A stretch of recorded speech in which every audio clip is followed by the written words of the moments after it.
அனைவருக்கும் வணக்கம். மதுரை மாநகர திமுக செயலாளரும் மதுரை வடக்கு தொகுதியினுடைய சட்டமன்ற உறுப்பினருமான தளபதி அவர்கள் காங்கிரஸ் கட்சி குறித்து கடுமையாக பேசியிருப்பது காங்கிரஸ் கட்சிக்குள்ள கொந்தளிப்பை ஏற்படுத்தியிருக்குது. காங்கிரஸுக்கு பூத் ஏஜென்டே கிடையாது, ஒரு தொகுதிக்கு 3000 ஓட்டு கூட கிடையாது, இவங்களுக்கு ஆட்சியிலையும் அதிகாரத்திலையும் பங்கு வேணுமா, மாணிக்க தாகூருக்கும் ஜோதிமணிக்கும் இனி காங்கிரஸ் கட்சியில் சீட்டே கொடுக்கூடாது, அப்படி சீட்டு கொடுத்தாலும் நம்மளுக்கு அந்த வேலையை பார்ப்பாங்க அப்படின்னு சொல்லி பல விமர்சனம் முன் வச்சிருக்காரு. இதற்கு செல்வ பெருந்தகை, ஜோதிமணி, மாணிக்க தாகூர் போன்றவர்கள் வந்து கடுமையான எதிர்வினை ஆற்றி வர்றாங்க. கூட்டணி தர்மம் ஒன்றும் கிடையாதா, கூட்டணியில் இருந்து கொண்டே காங்கிரஸ் எப்படி விமர்சிக்கலாமா அப்படிங்கிற பல்வேறு கேள்வி எழுப்பியிருக்காங்க.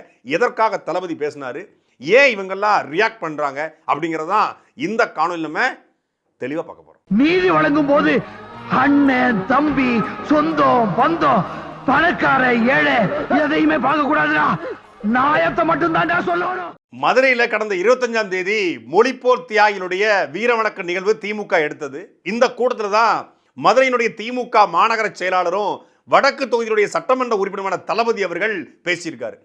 என்ன பேசியிருக்காரு அப்படின்னா, காங்கிரஸ் சில நண்பர்கள் இருக்காங்க, நான் வெளிப்படையாக பேரையே சொல்ல விரும்புகிறேன், மாணிக்கம் தாகூர், இந்த ஜோதிமதிலாம் இருக்காங்க, இவங்க எம்பி ஆயிட்டாங்க, இவங்க எம்பி ஆயிட்டாங்க, இனி வர்றவங்க வந்து எம்எல்ஏ ஆகக்கூடாதுன்னு சொல்லி நான் அதில் பங்கு வேணும் இதில் பங்கு வேணும் அப்படின்னு கேட்குறாங்க. இதெல்லாம் புரிஞ்சுக்கிட்டு இனிமேல் தலைமை இவங்களுக்கு சீட் கொடுக்கக்கூடாது, அது கொடுக்கக்கூடாதுங்கிற வேலையை நம்ம ஆளுங்க பார்ப்பாங்க.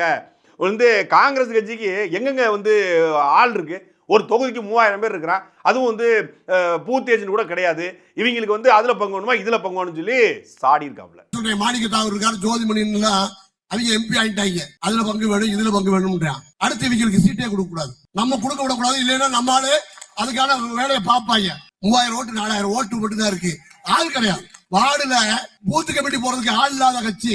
என்ன சொல்ல வந்திருக்காப்லன்னா, காங்கிரஸ் கட்சி செத்து பல வருஷம் ஆச்சு, காங்கிரஸ் கட்சிக்கு ஒரு தொகுதிக்குள்ளேயே, ஊருக்குள்ள ஒரு தொகுதிக்குள்ளேயே மொத்தமா 3000 ஓட்டு கிடையாது. நான் வன்மையா கண்டிக்கிறேன் திமுகவுடைய மாநகர செயலாளரை, திமுகவுடைய வடக்கு தொகுதியில் சட்டமன்ற உறுப்பினர் நான் உண்மையாக கண்டிக்கிறேன். காங்கிரஸ் கட்சிக்கு 3000 ஓட்டு இருக்குன்னு உங்களுக்கு யார் சொன்னது, எந்த புள்ளி உரம் சொல்லிச்சு? காங்கிரஸ் கட்சி செத்து கிட்டத்தட்ட 58 வருஷம் ஆச்சு. காமராஜரை என்னைக்கு மண்ணுக்குள்ள போட்டு மூடுனாங்களோ அன்னைக்கே காங்கிரஸையும் தூக்கி மூடிட்டாங்க. காமராஜர் சாகும் முறை காங்கிரஸ் தான் சொல்லுவாங்க, காமராஜர் உயிரோடு இருக்க தான் காங்கிரஸே இருந்துச்சு, அவர் செத்தும் போது காங்கிரஸ் சேர்த்து செத்துருச்சு. இப்போ அந்த காலத்தில் 4-5 பீஸுகள் ஊருக்குள்ள வாழ்ந்துகிட்டு இருக்கு. அந்த மொத்தமாக ஒரு தொகுதிக்கு 100லேருந்து 150 ஓட்டு தேர்னா பெரிய விஷயம் காங்கிரஸ் கட்சிக்கு. அந்த திமுக கூட சவாரி பண்ணதுனால திமுக ஓட்டு, மதிமுக ஓட்டு, கம்யூனிஸ்ட் ஓட்டு, திருமாவளவனுடைய ஓட்டு அப்படின்னு பல்வேறு ஓட்டுகளை வாங்கி காங்கிரஸ் ஜெயிக்குதே ஒழிய காங்கிரஸ் கட்சிக்குன்னு ஓட்டு கிடையவே கிடையாது. அதை பெருந்தன்மையாக தான் சொல்லியிருக்காரு. 150 ஓட்டு 200 ஓட்டு தான் மொத்தமாக தொகுதிக்கு இருக்கும். ஆனால் அவர் பெருந்தன்மையாக 3000 ஓட்டு அப்படிங்கிறது அது உண்மையிலே தளபதி அவருடைய பெருந்தன்மை காட்டுது. திமுகவுடைய மதுரை எம்எல்ஏ தளபதியுடைய பெருந்தன்மை காட்டுது. 3000 ஓட்டுன்னு சொல்லியிருக்காப்புல. பூத் ஏஜென்ட் கிடையாதுன்னு இருக்காரு. அவங்க பூராமே வந்து பூத்தா, பழைய எஸ்டிடி பூத்தா மாறிட்டாங்க. அவங்க கிட்ட பூத் ஏஜென்ட் எப்படி இருக்கும், முடிஞ்சு போச்சு. ரயிலை மறிக்க வர்றாங்க, 4 பேர் வர்றாங்க. போலீஸ்காரங்க வந்து பெரிய டெம்போ ட்ராவலர் கொண்டு வந்திருக்காங்க. டெம்போ ட்ராவலரா, இவங்களுக்கு டெம்போ டிராவல்னு சொல்லி சைக்கிள் ரிக்ஷா, அதுவும் தடை செய்யப்பட்ட சைக்கிள் ரிக்ஷாவில் கைது பண்ணுற அளவுக்கு அந்த கட்சி இருக்குன்னா அந்த கட்சி எந்த மாதிரி கட்சி? அதைத்தான் மதுரையினுடைய எம்எல்ஏ தளபதி அவர்கள் சொல்லியிருக்காரு. அந்த மாதிரி பூத் ஏஜென்டே கிடையாது, நம்மளுடைய தயவில் தான் அவங்க வேண்டிகிட்டு இருக்காங்க. இந்த மாணிக்க தாகூர், இந்த ஜோதிமணிலாம் எம்பி ஆயிட்டாங்க. ஏன்னா பலமுறை எம்பி ஆயிட்டாங்க. ஜோதிமணி 3 முறை எம்பி, மாணிக்க தாகூர் 3 முறை எம்பி. அதனால இனிமேல் அவங்களுக்கு வந்து ஜெயிக்கணுங்கிற அக்கறை கிடையாது. இனிமேல் வர்றவங்க எம்எல்ஏ ஆனான்னா எம்எல்ஏ ஆகட்டும்னு சொல்லி தான் இந்த மாதிரி பங்கு கேட்குறாங்க அப்படின்றாரு. எதுக்காக பங்கு கேட்குறாங்கன்னு சொன்னாங்க அப்படின்னா, சமீபத்தில் இந்த பராசக்தி படத்துக்கு பிறகுதான் இந்த பிரச்சனையை தொடங்குது. பராசக்தி படம் குறித்து மாணிக்கம் தாகூர் தன்னுடைய சமூக வலைதள பக்கத்தில் இந்த படம் நல்லா இல்லைன்னு சொன்னாங்க, நான் உழைச்ச காசை இந்த படத்தை கொடுத்து வீணடிக்க விரும்பலை அப்படின்னு சொல்லி ஒரு ட்வீட்டை போடுறாரு. திமுக காரப்புறம் கொந்தளிச்சு இந்த மாதிரி ஒரு மொழிப்போர் படத்தை, அந்த படத்தில் வந்து காங்கிரஸுடைய துரோகங்களை சொல்லியிருப்பதனால, இந்திரா காந்தி நேருடைய துரோகங்களை சொல்லியிருப்பதனால, அன்னைக்கு இருந்த 10 லட்சம் துரோகத்தை சொல்லியிருப்பதனால இப்படி மாணிக்க தாகூர் பேசுறாருன்னு சொல்லி கடுமையாக இது பண்ணுறாங்க. அப்புறம் இந்தி அரக்கி அப்படிங்கிற வார்த்தையெல்லாம் மாணிக்க தாகூர் வந்து ட்ரிகர் ஆயிடுறாப்புல. ட்ரிகர் ஆகி அருவகம் பராசக்தி படம் ஃப்ளாப்பு, பராசக்தி படத்தை பார்க்காதீங்க, பராசக்தி படம் வந்து இதாகிடுச்சு பாருங்க, பராசக்தி டீம் வந்து டெல்லியில் பொங்கல் வச்சுக்கிட்டு இருக்கு, சங்கி கூட பொங்கல் வச்சுக்கிட்டு இருக்குன்னு சொல்லி அவர் ஒரு பக்கம் அடிச்சுக்கிட்டு இருக்க. அதன் தொடர்ச்சியாக என்ன பண்ணிட்டாரு, திமுக காரங்களை எதிர்த்த உடனே இதுதான் சாக்கு அப்படின்னு சொல்லி, நாங்கள் வந்து ஆட்சிக்கு வந்து 58 வருஷம் ஆச்சு, அமைச்சரில் இருந்து இப்போ நாங்கள் வந்து அமைச்சரவைக்கு போகிற காலகட்டம் வந்துருச்சு எங்களுக்கு ஆட்சியிலையும் பங்கு அதிகாரத்திலையும் பங்கு வேணும். இந்த அமைச்சரவையில் 2வது முறை ஸ்டாலினை வந்து வெற்றி பெற வைக்க நாங்கள் உழைப்போம். அந்த அமைச்சரவையில் காங்கிரஸுடைய அமைச்சர்கள் எங்களுக்கு வந்து அமைச்சரவைக்கு போவாங்க அப்படின்னு பேசுகிறார். ஏண்டா உங்களுக்கு சீட்டு கொடுக்குறதே பெரிய விஷயம், இதில் நீங்கள் அமைச்சராக வர வருவீங்களான்னு சொல்லி மொத்த திமுகவும் அந்த சமூக வலைதளத்தில் வச்சு பேசிச்சு. சமூக வலைதளத்தில் பேசுனது தான் மதுரையினுடைய எம்எல்ஏ எடுத்து பேசியிருக்காரு. நீ ஊருக்குள்ள முதல்ல உனக்கு கட்சியே இல்லை, பூத் ஏஜென்டே கிடையாது, இல்லை அமைச்சராக வர நீ வரணுமா அப்படிங்கிற கேள்வியை எழுப்பியிருக்காரு. இதற்கு மாணிக்கம் தாகூர் ரியாக்ட் பண்ணி மதுரை வடக்கு தொகுதியில் நம்ம வந்து சீட்டு கேட்கணும், மதுரை வடக்கு தொகுதியில், ஏன்னா வடக்கு தொகுதியில் வந்து இவர் நிற்கிறார் தளபதி, ஆனால் தளபதி எம்எல்ஏ இருக்கார், வடக்கு தொகுதியில் நம்ம காங்கிரஸில் கேட்கணும், நான் வந்து கார்கேட்டை பேசுவேன். இந்த பிள்ளைங்கள்லாம் வந்து ஸ்கூலில் வந்து ஒரு பையன் அடிச்சிட்டான் அப்படின்னா, நான் இப்போ எங்கள் அம்மாட்ட போய் சொல்கிறேன் பாரு, எங்கள் அப்பாட்ட சொல்கிறேன், மிஸ் இவனை கிள்ளி வச்சுட்டான் மிஸ், நான் மிஸ்ட்டை சொல்கிறேன் அப்படி. இந்த இன்டர்வல் பீரியடில் வந்து ஏதாவது பக்கத்து பையன் வந்து கிள்ளி வச்சுருவான், இல்லை அடிரப்படம் எடுத்துருவான், இல்லை பேனாவை எடுத்துருவான், பென்சில் எடுத்துருவான், இல்லை அவனோட ஸ்நாக்ஸ் பாக்ஸ் திருடிடுவான். அப்போ என்ன பண்ணுவாங்கன்னா, நான் மிஸ்ட்டை சொல்லுவேன் அப்படிங்கிற மாதிரி, நான் கார்கேட்டை சொல்லுவேன், எனக்கு வடக்கு தொகுதியில் சீட்டு ஒன்று கார்கேட்டை சொல்லுவேன்னு சொல்லி சின்ன பிள்ளைத்தனமாக மாணிக்கம் தாகூர் ட்வீட் போட்டிருக்காப்புல. இருக்கிறது ஒரே கூட்டணி இருந்துக்கிட்டு நான் வந்து கார்கேட்டை பேசுவேன், நான் கார்கில்கிட்ட பேசுவேன் அப்படின்னு நீ யார்கிட்ட வேணாலும் பேசு, இனிமேல் நீ நின்னா நாங்கள் உனக்கு வந்து வேலை பார்க்க மாட்டோம் அப்படின்னு சொல்லி ஒட்டுமொத்தமான திமுகவும் சமூக வலைதளத்தில் மாணிக்கம் தாகூரையும் ஜோதிமணியும் வச்சிருக்கு. ஜோதிமணி இதை நான் வன்மையாக கண்டிக்கிறேன். காங்கிரஸ் கட்சி வந்து வலிமையாக இருக்கு, காங்கிரஸ் கட்சி பற்றி பேசலாமா அப்படின்னு ஒரு பக்கம் ஜோதிமணி, இன்னொரு பக்கம் செல்வ பெருந்தக, நாங்கள் 100 பூத்துலையும் நாங்கள் வந்து தமிழ்நாடு முழுக்க 100 விழுக்காடு பூத்தேஜின்னு போட்டோம், நிற்க போகிறது 5 தொகுதி, 100 பூத்தில் 100 விழுக்காடு பூத்தேஜின்னு போட்டு என்ன பண்ண போகிற? அதாவது ஒருத்தன் வந்து 2 பேர் தேட்டரில் படம் பார்க்க மொத்த தேட்டரையும் புக் பண்ணானா, அந்த கதையா நீ எதுக்கு, நீ மொத்தமே 2 பேர் தானே படம் பார்க்க போகிற, அதுக்கு எதுக்கு மொத்த தேட்டரையும் புக் பண்ணுற? அது மாதிரி மொத்தம் 234 தொகுதியில் நாங்கள் பூத்தேஜின்னு போட்டோம். 234 தொகுதியில் பூத்தேஜின்னு போட்டாலும் இன்னைக்கு காங்கிரஸ் ரேஞ்சுக்கு 2021 எத்தனை சீட்டு? 63 சீட்டு. 2016 எத்தனை சீட்டு? 2011 எத்தனை சீட்டு? 63 சீட்டு. 2016 40 சீட்டு. 2021 25 சீட்டு. இன்னைக்கு நியாயப்படி எப்படி கொடுக்கணும் திமுக? இப்போ 2011 63, 20 கழிச்சு 2016 40 கொடுத்தாங்க, திருப்பி 20 கழிச்சு 2021 25 கொடுத்தாங்க. இப்போ நியாயப்படி 20 கழிச்சு 5 தான் கொடுக்கணும். 5 கொடுத்தா சரி. ஏன் 5 கொடுக்கலாம் காங்கிரஸுக்கு? காங்கிரஸுக்கு 5 தான் பொருத்தமான நம்பர். ஏன் 5 அப்படின்னா, எப்படியும் காங்கிரஸுங்கிறது ஒரு பாடையா போன கட்சி, ஒருத்தன் ஏறி படுத்துக்க பாடையை தூக்க 4 பேர், அப்படின்னா மொத்தமாக 5க்கு சரியான நம்பர் தானே. அதை வாங்கிட்டு போயிட்டு பாடையை திருப்பி போக வேண்டியதானே. அதை விட்டுட்டு இது குறுக்க முறுக்க ஓடிக்கிட்டு இருக்கீங்க. காங்கிரஸ் 100 ஆண்டு கால கட்சி தானே, காங்கிரஸ் பழமையான கட்சி தானே, இந்தியாவே ஆண்ட கட்சி தானே, மோடிக்கு எதிராக இந்தியாவில் கூட ஒரே ஒரு எதிர்கட்சி தானே, உங்களுடைய செல்ல குழந்தை ராகுல் காந்தியை தலைவராக வச்சுக்கிற கட்சி தானே. காங்கிரஸ் தனிச்சு நில்லு. மாணிக்க தாகூர் சொல்றாரு, இனியும் பொறுமை காக்க முடியாது, பொறுத்தது போது மனோகரையா பொங்கி எழுங்கிற மாதிரி இனி பொறுமை காக்க முடியாது. உனே கட்டவே இல்லையடா, கெட்ட அவுத்துங்கிற மாதிரி கெட்டவே இல்லையே, இனி பொறுமை காக்க முடியாது. எங்களுக்கு தன்மானம் இருக்கிறது. காங்கிரஸ் கட்சிக்கு தன்மானம்னு ஒன்று இருக்கா? தமிழர் நிலத்தில் 858 மீனவர்களை படுகொலை செஞ்சால சிங்கள ராணுவம், தன்மானத்தை வச்சு வாயில விரல் சுப்பிட்டு உட்காந்துருந்தீங்களா? காங்கிரஸ் ஆட்சி காலத்தில் தமிழ் மீனவர்கள் அதிகமாக சுட்டுக் கொல்லப்பட்டாங்க. இந்த நிலத்துக்குள்ள ஸ்டெர்லைட்டு, மீத்தேனு, இந்த நிலத்துக்கு கூடிய நாசக்கார திட்டங்களை அத்தனையும் கொண்டு வந்து நிலத்தை நாசமாக்கி அந்த மக்கள்லாம் தவிக்கும் போது காங்கிரஸுடைய தன்மானம் இனமானம்லாம் எங்க போச்சு? காங்கிரஸுக்கு தன்மானம்னு ஒன்று இருக்கு. தன்மானம்னு சொல்றதுக்கு காங்கிரஸுக்கு வெக்கமா இல்லை? தன்மானத்தை பத்தி காங்கிரஸ் அப்படின்னா யாருங்க ஞாபகத்துக்கு வருவா?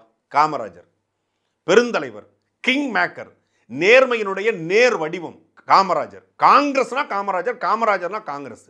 அந்த காமராஜரை பத்தி ஒரு களவாணி நாய், ஒரு திருட்டு பைய அவ்வளவு கேவலமா விமர்சனம் பண்றான். காமராஜர் ஆட்சியில் கள்ள நோட்டு இருந்துச்சு, காமராஜர் சாதி பார்த்தாரு, காமராஜர் ஆட்சி வந்து வளர்ச்சியான ஆட்சி கிடையாது, காமராஜர் ஒன்றும் பள்ளிக்கூடத்தை அவர் காசில் கட்டலை, காமராஜருக்கு ஏசி போட்டு கொடுத்தோம், காமராஜருக்கு அவ்வளவு கீழ்த்தரமாக காமராஜர் குறித்து தொடர்ச்சி விமர்சனம் வைக்கப்படுது.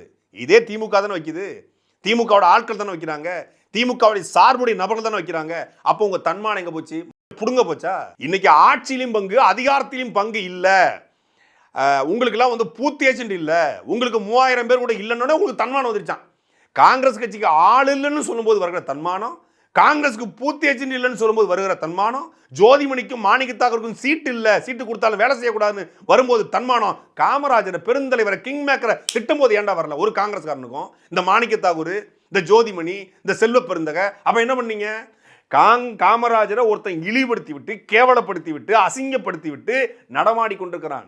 நாடார் சங்கங்கள் போராடுது, நாடார் அமைப்புகள் போராடுது, சாதி அமைப்புகள் போராடுது, அண்ணன் ஹரி நாடார் உட்பட்ட ஆட்கள் போராடுறாங்க. நீங்க என்ன பண்ணீங்க? காங்கிரஸ் கட்சி கூட்டணி கட்சியில் இருக்கு, மேலையும் இருக்கீங்க. ஏன் ராகுல் காந்திக்கு காமராஜர் யாரும் தெரியாதா? ராகுல் காந்தி காமராஜர் யாரும் தெரியுமா தெரியாதா? இந்திரா காந்திய படத்துல வந்து அசிங்கமா காட்டாங்களாம். யாரு? பராசக்தி படத்துல இந்திரா காந்தி இப்படியா இருப்பாங்க. அந்த இந்த படத்துல நம்ம எமர்ஜென்சி படத்துல இந்திரா காந்தியா இவங்க நடிச்சாங்க, கங்கனா ரணவத் எவ்வளவு அழகா இருந்தாங்க. அது மாதிரி ஒரு அழகா காட்சிப்படுத்த தெரியாதா உங்களுக்கு? இப்ப இந்திரா காந்தி அழகா காட்சிப்படுத்தலைங்கிறது, இந்திரா காந்தி அழகான பெண்ணா போடலைங்கிறத உங்க காங்கிரஸ் கட்சிக்கு தன்மான இழப்பு. மற்றதான் தன்மான இழப்பு இல்லை. அப்போ நயன்தாரா, கீர்த்தி சுரேஷ், மாளவிகா மோகன், பிரீத்தி சிந்தா, பிரியங்கா சோப்ரா இவங்களை வச்சு இந்திரா காந்தி படம் எடுக்கலாமா? இந்திரா காந்தியை ஒரு பொண்ணை நடிக்க வச்சிருக்காங்க ஒரு படத்துல, ஒரு பரட்டத்தால ஒரு வெள்ளை ஐட்ட வெள்ளை நடிக்க வச்சிருக்காங்க. உடனே இப்படியா இருந்தாங்க இந்திரா காந்தி. இந்திரா காந்தி இவங்க பக்கத்தில் உட்காந்து பார்த்த மாதிரியும், இந்திரா காந்தியோட சொந்தக்காரங்க மாதிரியும், இந்திரா காந்தி அந்த படத்துல ஒரு காட்சிப்படுத்தியதுக்கு இந்திரா காந்தி இப்படி தான் இருப்பாங்க அப்படின்னு காட்சிப்படுத்தாங்க. அது இந்திரா காந்தியை குளோனிங் பண்ணியா கூட்ட வர முடியும்? அந்த படத்துல நமக்கு எதிராக இருந்தா கூட எமர்ஜென்சி படத்துல கங்கனா ரணவத் நல்லா பண்ணியிருந்தாங்க, எவ்வளவு அழகா இருக்காது. அது மாதிரி நீங்க அழகா பண்ண வேண்டாம். இது மாதிரி ஒரு சம்பவம் குஜராத் நடந்துச்சு, இந்த அளவுக்கு ஸ்டெப் எடுக்கல அப்படிங்கிற மாதிரி பேசிட்டு வந்திருக்காங்க.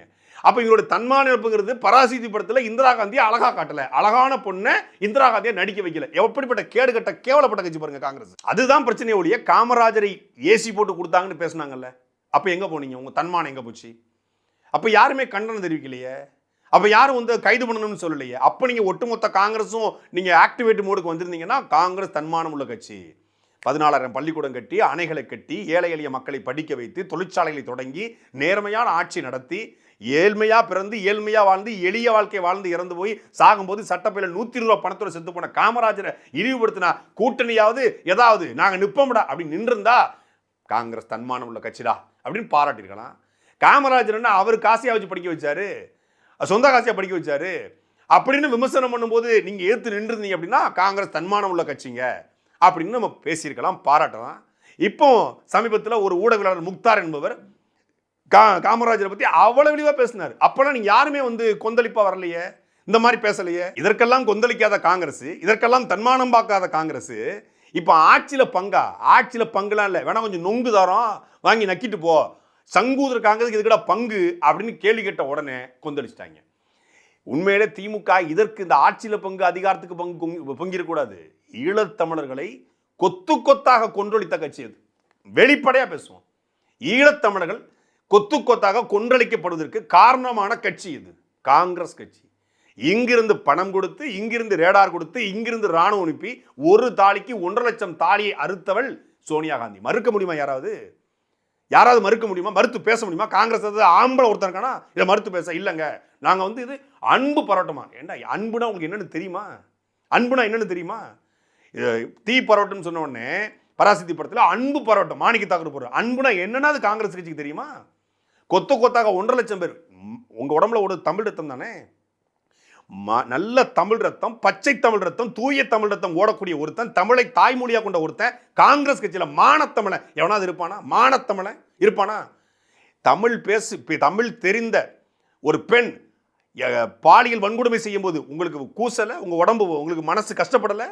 இசைப்பிரியாவும் ஆயிரக்கணக்கான ஈழ சகோதரிகளும் பாலியல் வன்கொடுமை செய்யப்படும் போது உங்களுக்கு மனசு கஷ்டப்படல அப்படின்னா நீ எப்படி தமிழனா இருப்ப? எப்படி உன் உடம்புல ஒரு தமிழ் ரத்தமா இருக்கும்? உனக்கு எப்படி தன்மானம் இருக்குன்னு சொல்ற? இந்தியா விரும்பிய போரைத்தான் நாங்க நடத்தணும்னு சொல்லி கோத்தபய ராஜபக்சே சொல்றாரு. இந்தியா விரும்பிய போரை, இந்தியாவிலிருந்து நடத்தப்பட்ட போர், இந்தியா விரும்பிய போர் கிடையாது, இந்தியாவிலிருந்து நடத்தப்பட்ட போர், காங்கிரஸ் கட்சி நடத்திய போர். ஒரு ஈழம் என்கிற ஒரு தமிழருக்கான தனிநாட்டு கனவை சிதைத்து ஒரு மிகப்பெரிய மாபெரும் இயக்கத்தை, ஒரு நேர்மையும் உண்மையும் நிறைந்த தமிழ் தேசிய ராணுவத்தை அழித்து அந்த தலைவனை களத்தில் வீழ்த்தியது இந்த காங்கிரஸ் கட்சி. அந்த வடு தமிழர்களுடைய மனசுல ஆறி போயிருமா? அன்றைக்கு திமுக வந்து இதை விமர்சனத்தை வச்சிருந்தா திமுகவை நம்ம பாராட்டலாம், திமுகவை வாழ்த்தலாம். அன்னைக்கு கூட இருந்து துரோகம் செய்தது இதே திமுக. பதவிக்காக, பணத்துக்காக, 2G வழக்குக்காக காங்கிரஸோடு சமரசம் செய்தது இதே திமுக. இன்னைக்கு ஆட்சியிலும் பங்கு அதிகாரத்திலும் பங்குன்னு கேட்டவொன்னு தான் தளபதி போன்றவர்கள்லாம் கொந்தளிக்கிறாங்க, திமுக ஆட்கள் கொந்தளிக்கிறாங்க. அன்னைக்கு ஈழத்தமிழுக்கு துரோகம் செய்த போது அவங்க கொந்தளிக்கல, அமைதியா இருந்தாங்க. இதே ஜிஎஸ்டி இன்னைக்கு சிறு குறு தொழிலை நாசமாக்கிற ஜிஎஸ்டி யார் விதை போட்டது? இதே காங்கிரஸ். நீட்டு யார் விதை போட்டது? இதே காங்கிரஸ். என்ஐஏ ஆழ்தூக்கி சட்டம் யார் விதை போட்டது? இதே காங்கிரஸ். பண மதிப்பிழப்பு அவங்க கொண்டு வந்து செயல்படுத்த முடியல, மோடி செயல்படுத்தினாரு. நாசக்கார திட்டமா இருக்கக்கூடிய தமிழ்நாட்டுடைய ஒட்டுமொத்த திட்டம், ஸ்டெர்லைட்டா இருக்கட்டும், இந்த மீத்தேனா இருக்கட்டும், கூடங்குளம் அணு உலையா இருக்கட்டும், எல்லாத்துக்கும் கையெழுத்து போட்டதை கொண்டு வந்து இந்த நிலத்தையும் வளத்தையும் நாசமாக்கின கட்சி இந்த நாசக்கார காங்கிரஸ் கட்சி. தன்மானத்தை பத்தி பேசுறீங்க. ராணுவ வீரனுடைய உடலை பாதுகாக்க வாங்கக்கூடிய புல்லட் ப்ரூஃப்ல ஊழல் பண்ண கட்சி காங்கிரஸ் கட்சி. தன்மானத்தை பத்தி நீங்க பேசுறீங்க. ராணுவ வீரனுடைய துப்பாக்கியில ஊழல் பண்ண கட்சி, ஹெலிகாப்டர்ல ஊழல் பண்ண கட்சி, சேது சமுத்திர கால்வாய் திட்டத்தில் ஊழல் பண்ண கட்சி, நிலக்கரியில் ஊழல் பண்ண கட்சி, இப்படி 50 ஆற்றல், நிலம் நீர் காற்று நெருப்பு ஆகாயம் 50 ஆற்றலையும் ஊழல் பண்ண கட்சி காங்கிரஸ் கட்சி. ஏங்க சின்ன குழந்தைங்களுக்கு இந்த உணவு இடைவேளையில் கடலை மிட்டாய் வாங்கி கொடுக்கல, ஸ்நாக்ஸ், அந்த கடலை மிட்டாய் வாங்கி கொடுக்கல ஊழல் பண்ண கட்சி காங்கிரஸ் கட்சி. இறந்து போன ராணுவ வீரனுடைய சவப்பட்டியில் ஊழல் பண்ண கட்சி காங்கிரஸ் கட்சி. அந்த இறந்து போன ராணுவனுடைய மனைவிக்கு வீடு கட்டி கொடுப்பதில் ஊழல் பண்ண கட்சி காங்கிரஸ் கட்சி. ஊழலுடைய மொத்த வடிவம் காங்கிரஸ் கட்சி. தன்மானத்தை பற்றி, சுயமரியாதை பற்றி காங்கிரஸ் கட்சி பேசலாமா? நேர்மையை பற்றி காங்கிரஸ் கட்சி பேசலாமா? இதெல்லாம் திமுகவுக்கு தெரியாதா? என்னையே தெரியும். ஜிஎஸ்டிக்கான விதையை போட்டது காங்கிரஸ்னு தெரியும், நீட்டுக்கான விதையை போட்டது காங்கிரஸ்னு தெரியும், ஈழத்தமிழை கொன்றொழிச்சது காங்கிரஸ்னு தெரியும், தமிழ் மொழியை அழிக்க துடிச்சது காங்கிரஸ்னு தெரியும், எல்லாம் தெரியும். அப்பெல்லாம் அமைதியாக இருந்த திமுக இப்போ ஆட்சியிலும் பங்கு அதிகாரத்திலும் பங்குனோடனே உன் பழக்க வழக்கத்தெல்லாம் வீட்டுக்கு வெளியே வச்சுக்கோ, வீட்டுக்கு உள்ளே வச்சுக்காதுங்கிற மாதிரி ஆட்சியிலும் பங்கு அதிகாரத்திலும் பங்குன்னு கேட்ட உடனே தான் கொந்தளிச்சிருச்சு. ஆனால் இதுவரைக்கும் சமரசமாக ஒத்து போய் இந்த காங்கிரஸ் தமிழ்நாட்டில் வெண்டிலேட்டர் கூட கிடையாது. அது என்ன சொல்லுவாங்கல்ல, பிரெயின் டெத்துன்னு, மூளைச்சாவு. அது காங்கிரஸ் கட்சி மூளைச்சாவு அடைஞ்சிருச்சு. மூளைச்சாவு அடைஞ்ச காங்கிரஸ் அறிவிக்காமல் இருக்கு. அது டெத்துன்னு கன்ஃபார்ம் பண்ணலை. அந்த இதை எடுத்துட்டா அது மூளைச்சாவுங்க, டெத்துங்க கன்ஃபார்ம் பண்ண. இன்னது அந்த ஒரு 6 மணி நேரம் இருந்தால் மட்டும்தான் அந்த உடலை கூட வந்து உடலில் கூடிய உறுப்புகளை கூட மாற்ற முடியும். காங்கிரஸ் கட்சிக்கு பல நாள் ஆச்சு. அது வெண்டிலேட்டருக்கு போய் அது மூளைச்சாவு அடைஞ்சு அது பல வருஷம் ஆயிடுச்சு. என்னைக்கு 2009 ஈழத்தமிழை கொண்டொழிச்சாங்களோ அன்று 2009, 11 காலகட்டத்திலே காங்கிரஸ் கட்சி தமிழ்நாட்டில் புதைக்கப்பட்டுச்சு. மானத்தமிழக அதை புதைச்சிட்டான். ஆக்சிஜன் கொடுத்து மூளைச்சாவை டிக்ளேர் பண்ணாமல் திமுக காப்பாற்றிட்டு இருக்கு. அந்த குழாயை மட்டும் உருவிட்டோம்னா காங்கிரஸ் கட்சி தமிழ்நாட்டை செத்துருச்சுன்னு அர்த்தம். கிட்டத்தட்ட 14 மாவட்டங்களை, பல லட்சக்கணக்கான தமிழருடைய வாழ்வாதாரத்தை காப்பாற்றுவது காவிரி. உலக நதிநீர் கோட்பாட்டின் அடிப்படையில் ஒரு நதி எங்கே அதிகமாக பாய்கிறதோ, எங்கே கடலில் கிடக்கிறதோ அவர்களுக்கு தான் அது சொந்தம். அப்படி பார்த்தா 800 கிலோமீட்டர் ஓடக்கூடிய காவிரி கிட்டத்தட்ட 500 கிலோமீட்டருக்கு மேலே தமிழ்நாட்டில் தான் பாய்கிறது. 14 மாவட்டங்களை செழிக்க செய்கிறது. அப்படிப்பட்ட காவிரியில் நமக்கான சரிபங்கு உரிமையை, மொத்தத்தையும் கேட்கல, சரிபங்கு உரிமையை கேட்டால் அந்த உரிமையை தர மறுக்கிறது காங்கிரஸ் கட்சி. அங்கே கர்நாடக கட்சி, அது காங்கிரஸ் இருந்தாலும் சரி, அங்கே மாநில கட்சி வேற கட்சி இருந்தாலும் சரி, அது பிஜேபி வந்தாலும் சரி, எடியூரப்பாவோ சித்தாராமையாவோ இல்லை வந்து யார் வந்தாலும் சரி, ஜெகதீஷ் சட்டரோ யார் வந்தாலும், தமிழ்நாட்டு காங்கிரஸ் என்னைக்காவது காவிரி பிரச்சனைக்காக பேசி நம்ம பார்த்துருக்கோமா? தமிழர்களுடைய தன்மான பிரச்சனை காவிரி பிரச்சனை. அந்த தன்மான பிரச்சனைக்கு நீங்கள் குரல் கொடுக்க மாட்டீங்க. முல்லை பெரியாறு மாறி மாறி காங்கிரஸ் கம்யூனிஸ்ட் மாறி மாறி ஆளுது. இப்போதான் கம்யூனிஸ்ட் தொடர்ச்சி ஆளுது. அதுபடி காங்கிரஸ் கம்யூனிஸ்ட் தான். அச்சுதானந்தனோ இல்லை பினராயி விஜயனோ யார் வந்தாலும் அங்கேயும் நமக்கான உரிமை மீறப்படுகிறது. இதே விருதுநகரில் தான் இவர் எம்பியா இருக்காரு. இவருடைய பகுதியிலே வந்து முல்லை பெரியாறு அணை வந்து நீர் வந்து பயன்படுத்தப்படுகிறது. பல்வேறு தேனி, ராமநாதபுரம், திண்டுக்கல் விட்ட பல்வேறு மாவட்ட நீர் தேவையை பூர்த்தி செய்யக்கூடிய இந்த முல்லை பெரியாறில் தண்ணி கட்டும் போதெல்லாம் மலையாளி அடிச்சிருக்கிறான். இப்போதும் இந்த சிக்கல் இருக்கிறது.